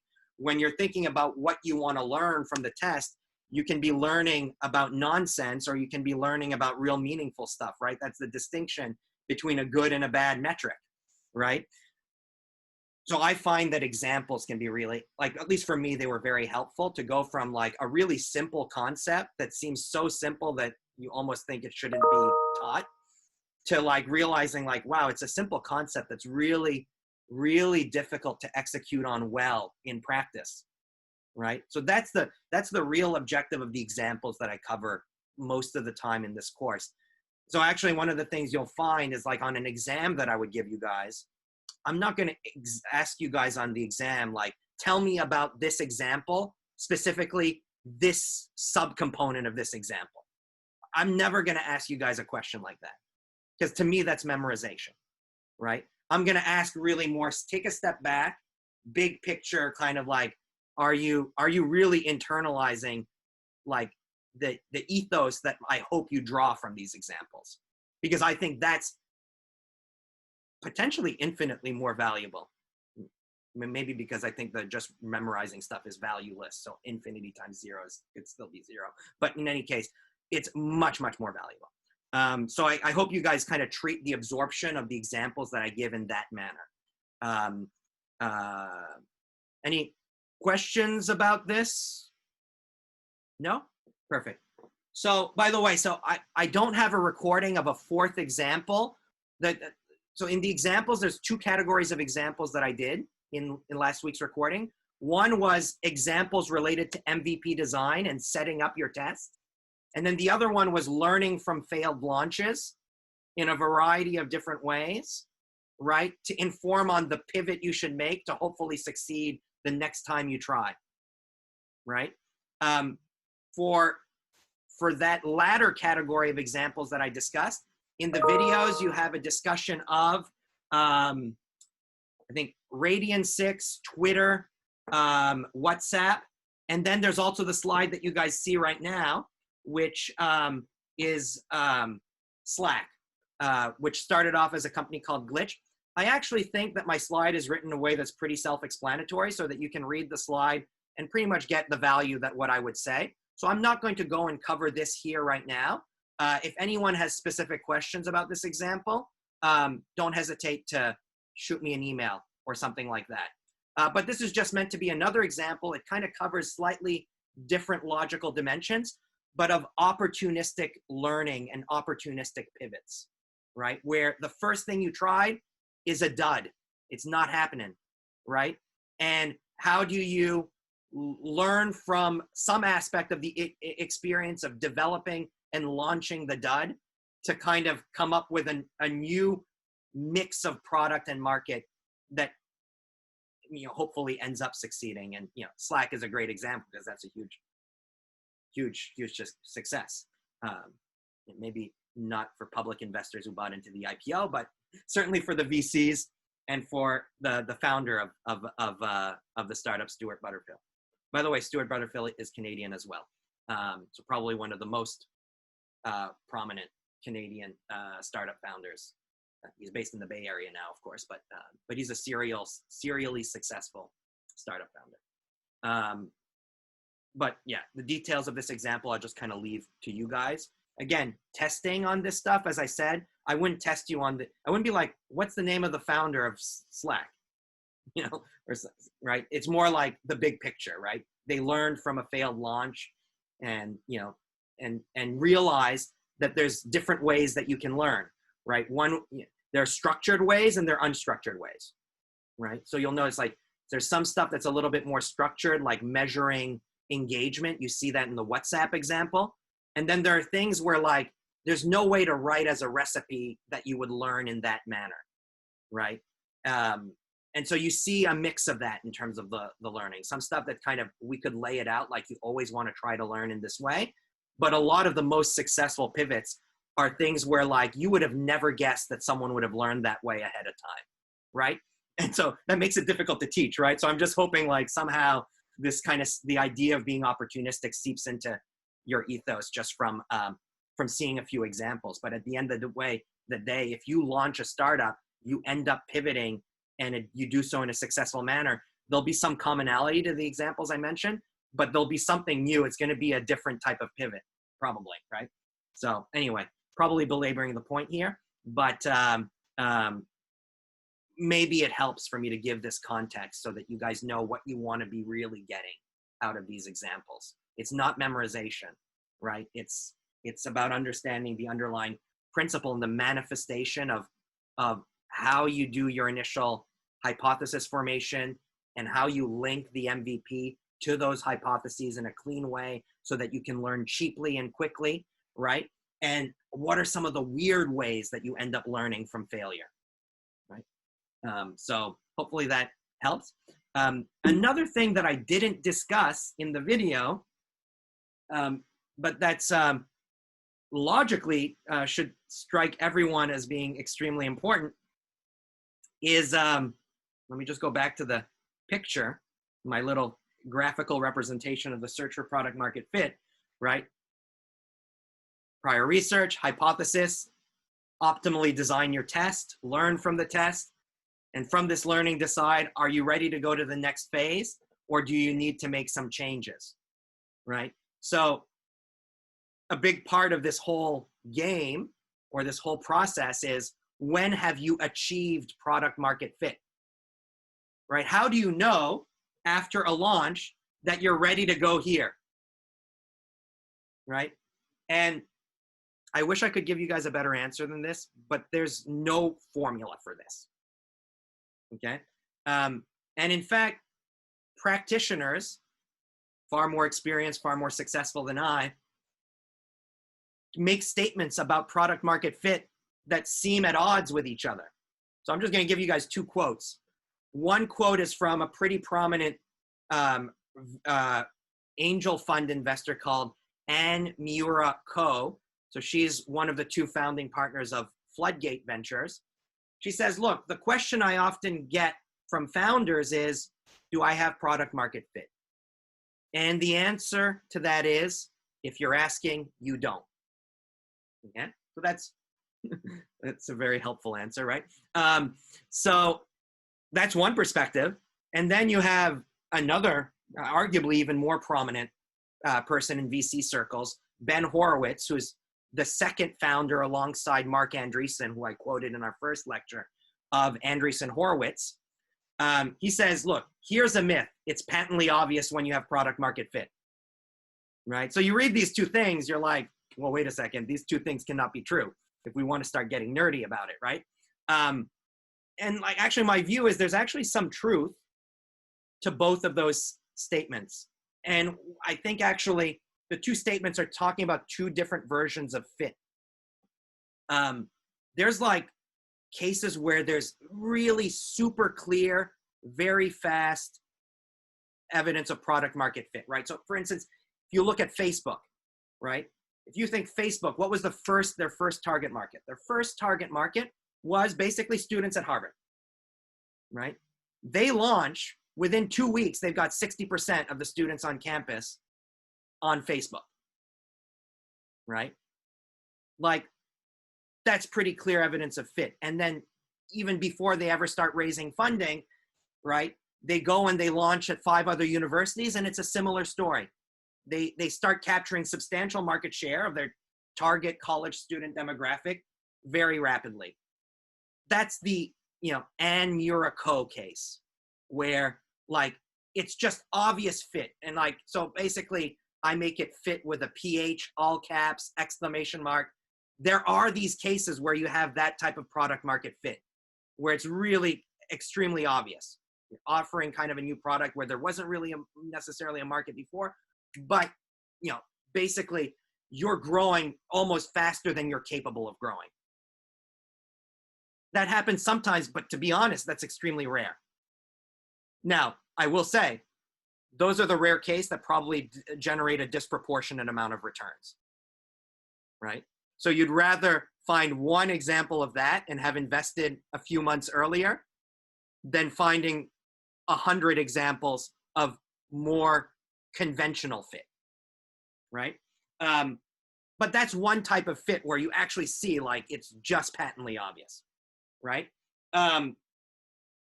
But most companies, even companies that end up having a successful IPO or successful exit of another type, don't necessarily ever experience that level of super obvious, all caps fit, right? So what you actually typically see is you see 3 outcomes. You see like, fit all caps. You see shit, where it's like crickets and there's no real, there's literally no hope. And then you see like a more conservative, moderate, like glimpses of fit. So I'll call that fit in little letters, right? Where, look, it's not obvious. Like there's some evidence that you've developed a product that some of your users really like, right? But you're not getting like rapid acquisition of customers just yet, right? And those are the cases in some sense that are most important for us to think a bit carefully about, right? Because like a case like Facebook, deciding to go from search for product market fit to search for go-to-market fit. I mean, they zoom through search for go-to-market fit as well, right? But like those cases, it's obvious. You don't even need to ask that question, right? For our purposes, what's important is when we've got those more conservative cases to kind of decide, like, as a startup, are you ready to start focusing a little bit less on knowing your target market and a little bit more on actually trying to penetrate that target market, right? And starting to test on go-to-market strategies. Like, that's an important decision for a lot of startups to make. And if they make the decision to switch at the wrong time, they can start wasting resources quickly, right? Or they can lose an opportunity because someone else will get the right directional before them because they started focusing on go-to-market before they properly calibrated product or market. So it's those little FIT cases that are probably most important to think about. And again, there's no formula for this, but what I'll say is there is some guidance on what we should focus on for deciding whether we have the little FIT, which is, we talk a little bit about metrics in the slides, right? KPIs. And one of the things I mentioned is that there's quantity and there's quality KPIs, where I say quantity is about the number of customers you bring in, and quality is about how much value you're delivering to each individual customer you brought in, right? Total value is in some sense the product of those two things. And usually we try to construct KPIs that measure each separately, right? And what I'll say is, very early on for startups, when we're trying to see, like, does there seem to be product market fit, we tend to put more weight on how good the quality KPIs look like as opposed to the quantity KPIs. And that's especially true for startups that are entering into new markets. So if you're a startup that's trying to create a market that doesn't exist before, say Twitter, right? There wasn't quite a communication media broadcasting device like Twitter before Twitter came. So it's a brand new market. It's a brave new world kind of startup. With startups like that, usually quantity KPIs lag quality KPIs. Because it's a kind of, right, with a new market, people don't know they need the market until it becomes obvious from other people using it, or until they experience it, right?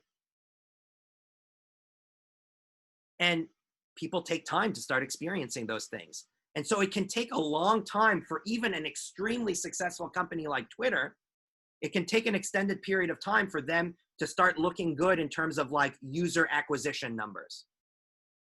But if they're offering something that's valuable to their customers, you should see that the people who have joined are engaging with the product. And honestly, a few people who really love your product at this stage may be better than a lot of people who are like, I don't really like this product. I'll probably drop the moment something else pops up, or I'm not sure I'm going to renew, right? So the main thing I want to say about validating product market fit is that just simple observation, right?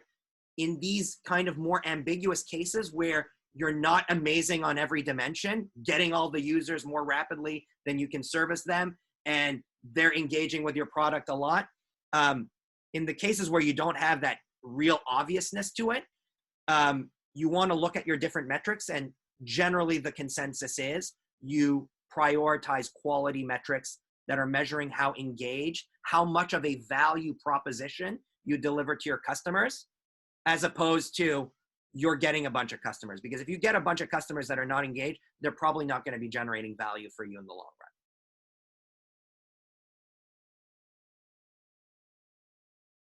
Seem sensible? So yeah, that's really the main thing that I think practitioners think about when they're thinking about product market fit. Everything else is not as uniform in terms of consensus relative to that statement. So that's really all I'll really emphasize in terms of validating it. What I will say just openly is that validating product market fit is actually relatively tricky. I mean, You know, it's one thing for me to say prioritize quality metrics. It's another thing to know how much to prioritize it, right? And I'm not answering that question for you because I don't have that answer. Certainly not in a universal way. Okay?